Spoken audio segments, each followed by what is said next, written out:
Well, guys, I guess Wyatt's given up on the diesel truck life. You know, that transmission giving you too many problems. Yeah, I'm tired of working on that dang thing, so went out and bought another project. It's gonna be as much of a headache as the diesel truck is. It's a little bit out there with what we're doing with it, kind of a rarity like the diesel is. Both of them unreliable, both of them from the 70s. Both of them need a lot of work and a lot of attention from my wallet. You want to show them what you got here? Yeah, man, I'm actually really pumped for this thing, all jokes aside. Yeah, he's still keeping the truck. Yeah, I'm keeping the truck. Just adding to the garage. Yeah, so this thing is awesome. Picked this up from a buddy of mine, Daniel. Got it back here last night. Finally got it out in the sun to take a look at this thing, and I'm pumped for it. So I guess we'll show them. Right here behind us, we've got the new project. Dang. This thing is sick. It's a 1974 Toyota Corolla. I don't know a ton about these things. They're kind of actually hard to find information about, but it looks freaking cool. It's kind of like a clown car. It's really narrow. It's really small, really light. I think it's going to be an awesome little project. It came with a ton of stuff. I've got all the glass for it. The interior, a good bit of it's already done. All I've really got to do is decide on a motor and wire it, plumb it, and then off to the races we go. Currently it's a roller. Needs a little more than that, well, but yeah. In the grand scheme of things, though, not near the project that the truck was, and that's what I was looking for. Something that's just a fun. I want to build like a fun street car and take it out on the weekends. You know, something that's not a hassle to go and drive and maintain. Total different end of the spectrum of what I'm used to. So the diesel stuff, then this, and yeah, this channel's all over the place. Yeah, you got diesel trucks, Teslas. Right. Instead of being practical and buying some modern late model project car, you know, sticking with the 70s. The generation I should have grown up in. But yeah, this is the project, man. This thing's sweet. You want to check it out a little bit? Yeah. So it came on these VMS wheels. I kind of like them. They're a little bit small, but we're gonna rock them for now until maybe decide to put some different wheels and tires on it later. Like I said, don't know a ton about these things. Honestly, they're kind of hard to find info on, but it's got a fresh paint job. It's good from afar, far from good. It's a 10-footer. And the coolest part about this car is this guy right here. So when the factory fuel cell's in here, this is where your fill mech is. Totally 70s Corolla-esque. That makes sense. And like I said, this thing's tiny, you know. When you sit in it, it's like you're driving a smart car. You're shoulder to shoulder with your passenger. But it's gonna be sweet, man. I'm looking forward to it. And the cool thing also is it's 1,800 pounds factory. So I think with what we're gonna do with it, it'll be a little bit lighter. So it should be really fun to kind of throw around, maybe do some skids with, and just have a blast with, man. Finally something just fun to go drive, you know, nothing crazy like the truck is to maintain, and doesn't take a crew of 4 people to go run it. Yeah, it's about time you build a fun street car. Yeah. The plan with this one too is manual. So, you know, get back into driving a manual and go from there with it. Oh yeah, this thing is sweet. All right, guys, we got the Corolla in Wyatt's garage over here, and I can tell you right now that that thing takes up way less space than the truck. Yeah, it's pretty nuts, man. When I had the truck parked in here with it on the side, this thing looked like a freaking Hot Wheels car next to the truck. You could fit 3 of those things in here. Yeah, got so much room, I can actually fit it in frame. When Wyatt's truck's in here, it takes up most of this garage here. So Wyatt's actually been working on this thing for a couple weeks now, and he had a mock-up engine and he had the transmission for it. Already have had the engine and transmission in this thing, made mounts, and you were just waiting on the final motor to be put together, not just the mock-up motor. Right. We finally got it. We finally have it here. This is the engine that is gonna live in this thing and make all of the awesome sounds. And I think by just looking at this thing, you guys already know what engine's gonna go in it. I mean, what better motor would fit a 70s Corolla? Yeah, I mean, you couldn't even guess it if you tried. If you guys look right down here, this is our freaking Dorito machine that's gonna power the Corolla. So we have 2 Dorito boxes now. Yep, 2 Dorito boxes. These are built by the same guy. So huge shout out to Mike over at Angel Motorsports for knocking this thing out for us. It is the exact same setup that is in the Sidekick. And you guys know that thing has been beat, ran hard, put away wet, and it has never missed a beat. So after seeing the success with that and all the other success that Mike has had with these, we went ahead and had him whip this one up for us. So it's a 13B REW. It's out of an FD RX-7, and it's rated at about 700 horsepower max. And beyond that, I really don't know much about this thing. I just know that these Doritos spin in circles and make big, loud fireballs. Just cool brap brap noises and big fireballs. And they use a ton of fuel and air. So awesome unit. We're like I said, this is the final unit that's gonna go in the car, and all we got to do is mate it to this transmission. and we can slap this thing in there. Yeah, you want to tell them about the transmission a little bit? Yeah, It's going to be a manual. Yep, The Sidekick's an automatic. Yep, so this one's a manual. Wanted just a fun street car, and manual fit the bill for that. This is a Turbo 2 transmission out of a 2nd gen RX-7, and that's pretty much all you need to know about it. It's a bone stock unit. It should handle the horsepower we're gonna throw at it because this car is really light, and it's a 5-speed. Bolts right up to this thing. Doesn't require any adapters, no special stuff, so it keeps it very simple.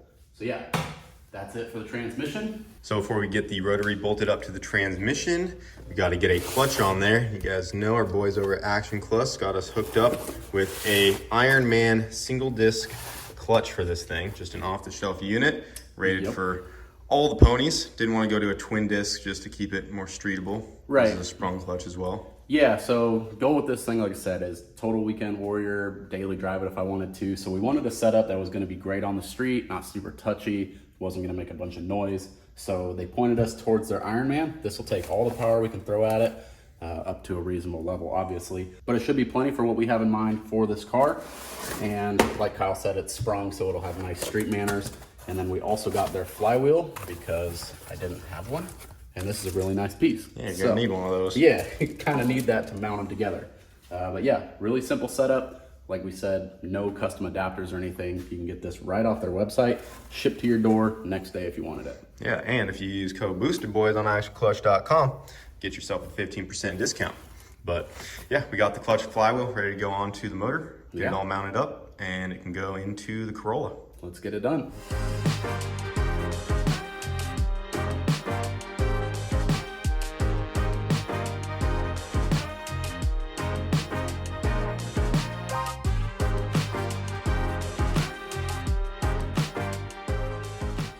So we got the rotary in the other day, and it's been a couple days since we got that in there, and Wyatt's been working on getting the interior done up because this thing was pretty gross when he got it. I mean, the interior was just kind of dirty, needed cleaned up. It's surprisingly in good shape. It was just, very dirty. The car had sat around. Yeah, it's really like crusty in there. So we've been working on getting that stuff all cleaned up. If you guys come around here, we can actually show you that. So I went ahead and I got all the rust out of it. I didn't really patch anything. I told myself this is a very quick build. We're not going to spend a ton of time getting all that perfectly squared away. So just cleaned it up all good. Got some rust kill on everything. The house smelled like freaking acetone for 2 days. We got this thing painted up though and covered the rust best we could, so it will at least prevent it from rusting anymore. And also just got it a lot better looking because it was pretty ugly before. It was like this everything looked like red that was this stuff over there. Yeah, like none of it actually got paint on it, and then it was just kind of overspray left over. So just went ahead, got it all one color, got it back to looking good. You guys know me, I'm a black, I paint everything black. So yeah, it's looking really good in here. Now we can actually start assembling it. Last couple of days I've been working on getting the windows in. We actually are getting ready to put the windshield in this thing.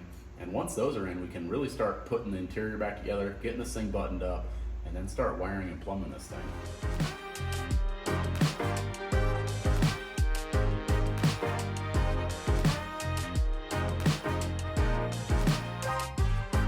All right, the windshield's just about in. You can see how our string helps us pull the rubber over the metal trim piece right there, and that's what holds it all the way around.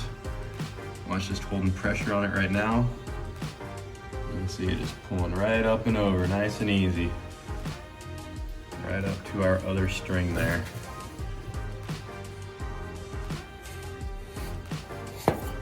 Just like that. Just gotta make sure this is pushed down on there good.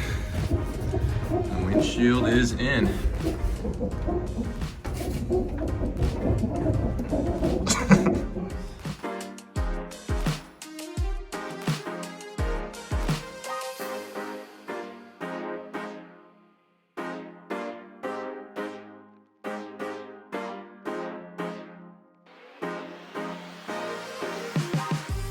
All right, the Corolla officially has all the glass. The door glass is just rolled down right now. Well, I went ahead and started to get the interior together too. Got the carpet laid in there. Those back seats looking clean. Yeah, man, I got really lucky with this thing. Whoever was kind of building it kind of went out of their way to get all the interior stuff for it. So the seats, I believe, are reupholstered. I don't think they'd be this nice. Yeah, those look brand new. Yeah, they look brand new. The front seats look brand new. Plus all of the weather stripping was new for the windows. Yeah, so got all new door seals and weather stripping for the glass, and this one, not so much. You cannot find this seal, so I had to make my own work. Yeah, we'll see. It's not great. See the custom kink in the corner there. Yeah. It'll keep water out. We might address that later, but for now, it'll keep water out. All right, guys, so right now we are moving on to the fuel system for the Corolla here, and Wyatt has been busy making his own custom fuel cell for this thing to go on the back. Yeah, man, I got a little carried away with this thing and just went ahead and got it all knocked out. This tank actually lives in the back of the car, right behind the rear seat, so we had to do a little bit of customization to this thing to make it fit. Yeah, because it was a full rectangle, right? And then you cut this slit into the side of it. Yeah, so we just cut the back off with, it had ports and a fill tank and everything, so it was really convenient just to cut all that off and put a new plate on there and make it fit to what we needed. So we went ahead and did that, added our fill tube and our return. This is gonna go right to our factory fill neck because that thing's super cool. It's on the side of the car, a little flip up door. So it's non-negotiable. I was gonna keep that and retain that functionality. So functional street car. Yeah, functional street car stuff. I don't wanna pop the trunk to add gas to this thing. So made sure that worked. And then we also went ahead and baffled the inside of this tank. I don't know if you can see them down in there, but we got some baffling in there, keep the fuel concentrated around the pump so we don't have any fuel starvation issues. This thing's really long, so if we go around corners, don't want the fuel running away from our pump. Also got a fuel level sender in there so that we will have fuel level on the dash. Like I said, street car stuff. And we're about to fill it with some Aeromotive goodies. So right here, we have their 3.5 gallon per minute brushless pump. This thing is a complete unit. Totally overkill for this car. Like, probably don't need that much fuel. Yeah, good for like almost 1,800 horsepower. Yeah, on ethanol. I think turned up, they'll do everything we want to. Yeah. So keep in mind, guys, the MR2 consumes about 3.5 gallons of fuel when it's on kill. So this pump could almost support what the MR2's doing. Right. So it'll be plenty for this thing. Yeah. So like Kyle said, they rate these things plenty high. So we gave ourselves room to grow in case we ever do turn the car up more. We'll have plenty of pump for it. The thing I love about these pumps is they have a built-in speed controller, so we can run this thing at low speed when we're just idling, cruising around, and then when you go ahead and romp on it, this thing will turn up to high speed and give us plenty of fuel, keeps you from burning up the pump, makes them a little bit quieter. Show them that filter on the bottom. Yeah, so this is really cool Built-in too. Screen. So this is their universal install pump, comes with this pickup tube, all trick unit, and then it's got this really nice pickup tube right here at the bottom. You just cut that thing to length. This sits right flush on the bottom of the tank, and there you go. You got your pre-screen for the filter for the pump, and just a really nice unit. Yeah. The STI has the same one, so you guys can buy that pump in a configured tank already. The universal setup. Yeah, or you can build your own. Set that pickup tube where you need it. Go from there. That's really nice, and this nice billet piece on the bottom's cool because it just flattens out right there, so it's not like trying to guess where it needs to go. You just build it to the exact height and yeah, you're super good to go. Nice setup. So that is the pump we're going to be running. Obviously, we have their inline 10 micron filter. This is the big dog, going to allow us to flow plenty of fuel. And then their A1000 regulator, and that thing's a unit as well. So same one we run on the MR2. That thing takes all the abuse we can throw at it. Never misses a beat. So yeah, that's the fuel system for the Corolla, man. I'm excited. It's ready to go in. All I got to do is bolt the pump in there and then slap it in the car. So we got this intake ready to go on. This is an intake from our friends over at Elite Rotary, and this thing is a pretty solid unit. So yeah, that thing is nice. Yeah, it's an aftermarket cast piece. Flows a lot better than the stock intakes that you modify. We did have to modify this one for the semi-peripheral ports. So you can see that here. We just added these little tubes in here that will feed our semi-peripheral ports there. If you guys know, on a stock intake like the Sidekick has, if you use one of the standard or factory intake manifolds, they have a whole bunch of like casting stuff up here, and it's a big cavity that you just put a plate over, drill your hole, and that feeds the peripheral ports. That's what the Sidekick has. So supposedly this one flows a lot better. Obviously, from the looks of it, it should. So big shout out to Elite for sending that over, and then thanks to our guys over at Snake Eater Performance. We're going to be running one of their drive-by-wire throttle bodies. This is their 92 millimeter. It's literally the same that you would find on an LS, and pretty simple setup. So really easy to wire for that. Plus the fuel tech will run that with no additional parts needed. You can wire right to it and it's good to go. Going all fancy on this thing. Yeah. No throttle cable. Yeah, we're trying to do everything just like modern and nice, fun daily drivers. So we also have a set of their injectors. So we have 4 here on the intake manifold, and then there's 2 more in the primaries ports on the rotary itself.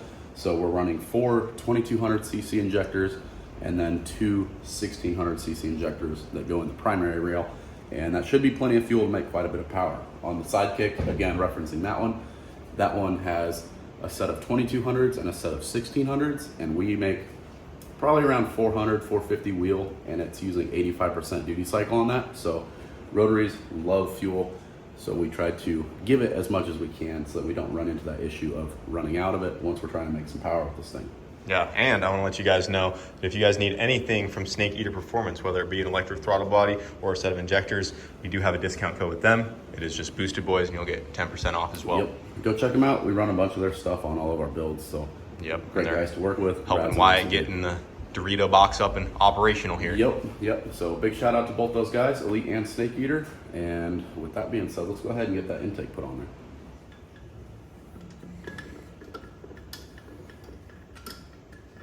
So we have 6 total injectors on this unit. Obviously we've got our 4 big ones up here, 2200 cc's, and then these 2 down here in the primaries are 1600s.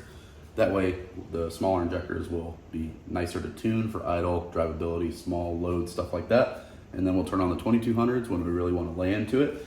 And that'll provide us plenty of fuel to make some big power. And do big wheelies. Maybe do big wheelies or just go sideways in 4th gear. Haven't really decided yet. Now, before we can get the other half of the intake on there, we have to get the wiring harness laid, and Wyatt freaking wiring away over here. Yep, I've been doing a lot of that this month, so just went ahead and got this one knocked out for the rotary. This one was pretty simple, straightforward deal. Obviously, we've got all of our injector plugs for sensors, temp sensors, all of our coils ran over here. Really straightforward setup. Getting real good at making these harnesses. Yeah, man, they're starting to come together a lot quicker too, so. I've got that same quick connect on every single one. Yep, makes it real nice when you got to pull a motor, just unhook the one bulkhead fitting and pull the whole harness out with it. So we can go ahead and get this installed. This piece is done, and pretty much most of the wiring's done. We got a little bit more to do on the inside, and then we could technically power this thing up and almost fire it up.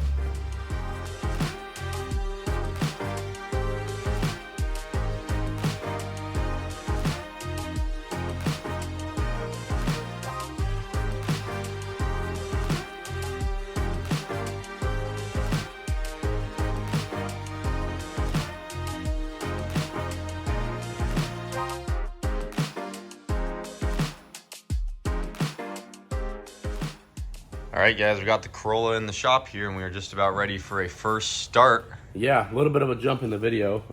It doesn't look like a whole lot has happened, but quite a bit behind the scenes. Pretty much all the parts we just showed are now on and assembled. Final time, ready to go. So yeah, we went ahead, stole the turbo set up off of the sidekick just to fire it up. Yeah, it's also missing a wastegate, so it's probably gonna be real loud out of there. Yeah, super loud, but it's just there for mock-up. Got the rest of the fuel system done up. ECU's calibrated, somewhat of a tune-up in there that should run it. You want to show them that throttle body real quick? Yeah. So if you go ahead and hit the gas pedal there. Yep. All done via electronics. Real fancy. Yeah, pretty cool. There's a couple advantages to doing drive-by-wire. You can do really cool anti-lag stuff with them, and traction control actually, and some other cool things. So figured if I was going to be spending the time on this car to do it, might as well have all the cool bells and whistles. But yeah, pretty sick setup. So no cables, no worrying about frayed ends or trying to make some stupid cable work. Just a couple wires. But yeah, should be ready to go, man. Ready to turn the key and see if it'll fire up. I'll keep an eye out for leaks. It's got fuel pressure, it's got oil. Yep, I guess we'll see. Oh. She's shooting some fire out of the wastegate. We might have the... Unless it's just out of time a little bit. It might be out of time.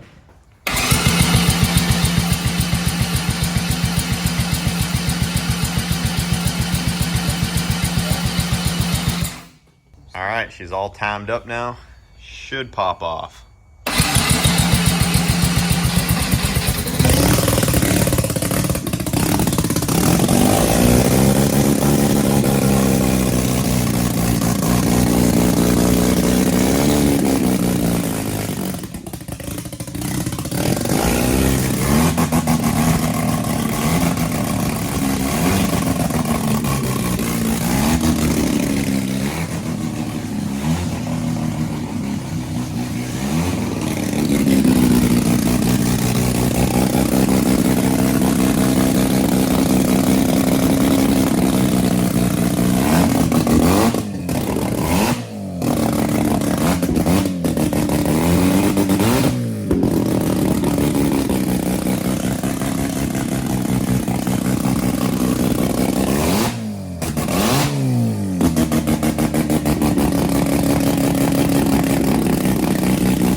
It's gonna shoot some sick flames though, buddy.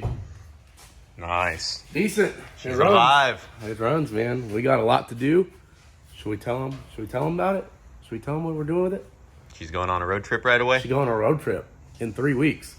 A week-long road trip. It's going on sick week. We got a lot of work to do. Got a lot to do.